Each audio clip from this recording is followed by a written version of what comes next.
What if the silence you feel when you pray isn't a sign that something is broken, but a sign that God is doing something your feelings were never designed to detect? You've been showing up every morning or every night or both. You open your mouth and you talk to God. You read the words, you mean them, and then you wait for something, a warmth, a confirmation, a sense that someone is actually there. And there's nothing, not anger, not peace, not presence, just the quiet. And somewhere in that quiet, a thought has started to form that you've been trying to push away. Maybe I'm doing this wrong. Maybe my faith isn't real enough. Maybe God hears other people, but something about me makes the signal not go through. Here's what this video is going to show you. The absence of feeling in prayer is not the absence of God. It is one of the most misunderstood experiences in the Christian life, and it has been misread by believers for thousands of years. Stay with me until point 5, because that's the one that will show you exactly what God is doing in you during the seasons when you feel absolutely nothing. Point 1. Feeling nothing in prayer is not evidence that God is absent. It is evidence that faith is working. Here's the argument that will reframe this entire experience. If you could always feel God's presence when you prayed, if prayer came with a consistent emotional confirmation, it wouldn't require faith. It would require sensation, and sensation is not faith. Sensation is experience. Faith is something entirely different. Hebrews 11:1 defines it precisely. Now, faith is confidence in what we hope for and assurance about what we do not see. Assurance about what you do not see. Not assurance about what you feel, not confidence based on emotional confirmation. Confidence in what is real regardless of what is felt. The absence of feeling in prayer is not the failure of faith. It is the condition under which faith becomes most real because you are choosing to believe without the assistance of sensation. Hebrews 11:6 adds, and without faith, it is impossible to please God, because anyone who comes to him must believe that he exists and that he rewards those who earnestly seek him. Must believe that he exists, not must feel that he exists, not must have emotional confirmation that he is near, must believe. In the absence of feeling, in the silence, in the nothing, the choice to keep showing up is not weakness. It is the purest expression of faith available to a human being. What this means for you right now, stop measuring the quality of your prayer by what you feel during it. A prayer that feels like nothing and is offered in faith is heard exactly as clearly as a prayer offered in a moment of overwhelming presence. God does not have better reception on your emotional highs. He hears you in the silence the same way he hears you in the fire. Point 2. The feeling of nothing is often the moment God is doing his deepest work. This is the one that will change how you interpret the dry seasons. The absence of emotional experience in prayer is not spiritual stagnation. In the history of Christian faith, it has consistently been identified as one of the signs of deepest spiritual formation, not because suffering is good in itself, but because it is in the absence of consolation that the deepest transformation happens. Lamentations 3:1-3, Jeremiah writes, from the darkest season of his life, I am the man who has seen affliction by the rod of the Lord's wrath. He has driven me away and made me walk in darkness rather than light. Indeed, he has turned his hand against me again and again. Darkness, no light, no felt presence, and yet Lamentations 3:22-23 follows. Because of the Lord's great love, we are not consumed, for his compassions never fail. They are new every morning.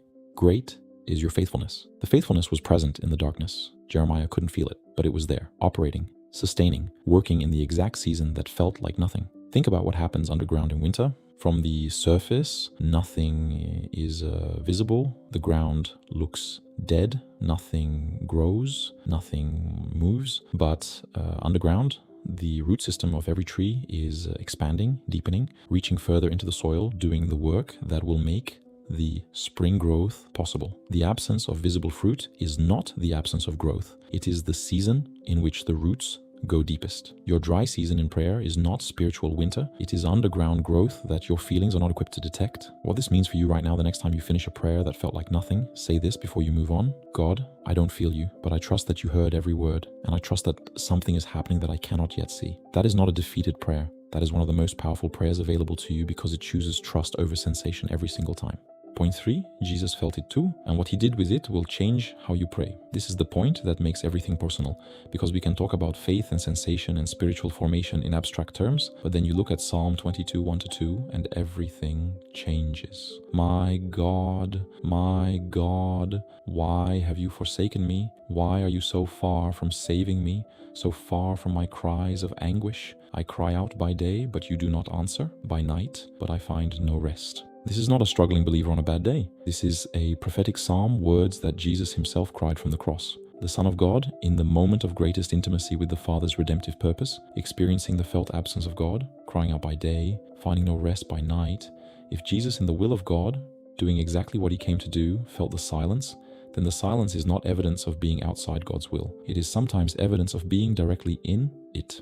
And yet, Psalm 22:24 records this. For he has not despised or scorned the suffering of the afflicted one. He has not hidden his face from him, but has listened to his cry for help. He has listened in the silence, in the feeling of forsakenness. God was listening the entire time. The feeling of absence was real. The absence itself was not. If this is landing somewhere real in you right now, pause and comment. I will keep praying below. I read every single one. And if you haven't subscribed yet, do it now, because every week on this channel, we come back to this exact space, just you and God. No performance, no pretending, just truth. What this means for you right now, your feeling of God's absence in prayer does not mean God has withdrawn. It means you are in the same territory that Jesus walked. And Jesus kept praying. From the garden to the cross, he kept talking to a father who felt silent. That is your model, not prayer that always feels alive. Prayer that continues when it doesn't. Point 4, God is training your faith to function without emotional fuel. Here is the argument most people never consider. What if the dry season isn't something God is allowing despite caring about your prayer life, but something he is engineering because of how much he cares about what your faith becomes? Romans 5:3-4 says, we also glory in our sufferings because we know that suffering produces perseverance, character, and character, hope. The chain is specific. Suffering produces perseverance, not comfort, not reassurance. Perseverance, the ability to continue in the absence of encouragement, and perseverance produces character. Character that was built in the dry season carries a weight that character built in easy seasons never can. Think about how muscles are built. You don't build strength by lifting weights that feel comfortable. You build strength by working against resistance until the muscle fails, and then in the recovery, muscle rebuilds stronger than it was before. The resistance is not the enemy of growth, it is the mechanism of it. God is not making your prayer life harder because he's indifferent to your struggle. He is building in you a faith that does not require emotional fuel to function, a faith that shows up in the silence the same way it shows up in the fire. And that kind of faith forged in the dry season is the kind that does not collapse when circumstances get hard. Physically, right now think about the last time you prayed and felt nothing, and instead of reading it as a failure, read it as a training session. Say out loud, God, every time I showed up and felt nothing and stayed anyway, that was faith. And you saw it because he did. Every single time. What this means for you right now, the dry season in prayer, is not a detour from spiritual growth. It is the most direct route to the kind of faith God is building in you, the faith that will carry the weight of what he has prepared. Don't leave the training before the session is complete. Point 5. What to do when feeling nothing becomes the new normal. Here is the final thing, because knowing all of this is one thing. Knowing what to do on a Tuesday morning when you sit down to pray and nothing comes, that is another thing entirely. Psalm 63:1. David writes from the wilderness, You, God, are my God. Earnestly I seek you. I thirst for you. My whole being longs for you in a dry and parched land where there is no water. A dry and parched land where there is no water. David is not describing the presence of God. He is describing the absence of it, and yet his posture is seeking earnestly in the absence, not waiting until the feeling returns to seeking in the middle of the absence until something shifts. Mark 1:35 shows us Jesus before a full day of ministry. Very early in the morning, while it was still dark, Jesus got up, left the house, and went off to a solitary place where he prayed while it was still dark, before there was anything to feel, before the day had started, before the confirmation of the coming miracles. Jesus went to pray in the dark, not because he felt like it, but because connection with the Father was the source of everything that came after. The feeling was not the point. The connection was the point. Here is what you do when feeling nothing becomes the new normal. You show up anyway, same time, same place, same posture. You speak out loud, even when it feels like you're talking to an empty room. You read one verse slowly and sit with it for 5 minutes. instead of covering ground.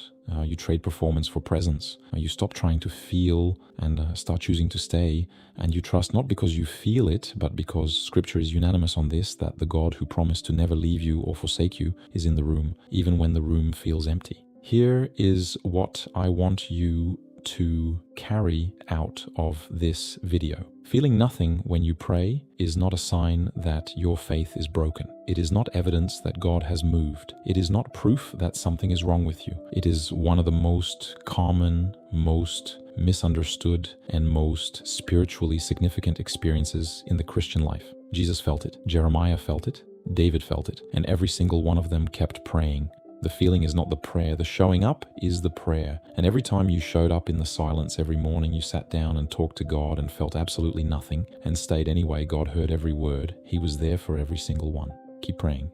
Not because it feels like something, because He is someone. If this spoke to something real in you today, comment, "I will keep praying," below. I read every single one. And subscribe to this channel if you want to keep coming back to this space where we don't perform faith, we practice it, just you and God. Every week,